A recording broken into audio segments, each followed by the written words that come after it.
charge a producer?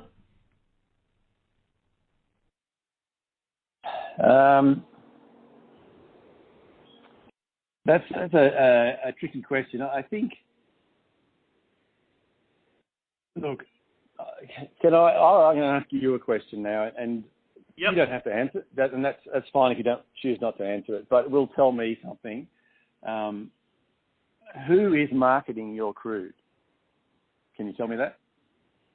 No, well, there's confidentiality, but what we're looking at is, I guess we'll say potential. Well, we can work with a hypothetical. Yeah. I think the question to us is, I guess, what generates the best value for an Australian producer? And there's different ways that potentially a crude oil could be sold out. Yeah. And we're just trying to look at options. Okay. Yeah. It's you need to understand. I think that I'm assuming, based on the questions, that you're looking at the marketing fees and you're worried about that side of things. Really, that's the wrong approach. If you're dealing with a smaller guy or a smaller company in Asia that is providing some services, then good luck to you. That's fine. But the reason that you tend to go, my advice would be you tend to go. So that's why I asked the question. If you're being marketed through someone like a BP or a Mitsubishi or someone like this, they have involvement in lots of markets. So the problem with going with them is they want their pound of flesh.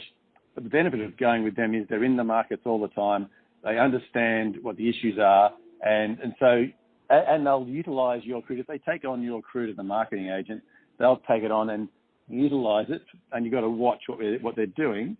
But effectively, they'll know what's going on. Whereas the little guys, in my experience, they may know a bit about the market. I'm not saying they're idiots. They're certainly not idiots. But they don't know, because they're not in the market every day. They're not talking to all these different producers, not aware of all these other options out there because they're small, whereas the big guys know lots. So my comment would be, it's a very big characteristic of small companies who may understand how to get the oil out of the ground and may understand their company and their business, but very often leave the marketing, and I'll put marketing under the heading trading, to the last minute or to someone external who they think will save them some money. It's a false economy to, I think, rest on that as an approach. There's a famous guy in the US. His name will come back to me right now. I haven't got it right now. He used to run Marathon Oil.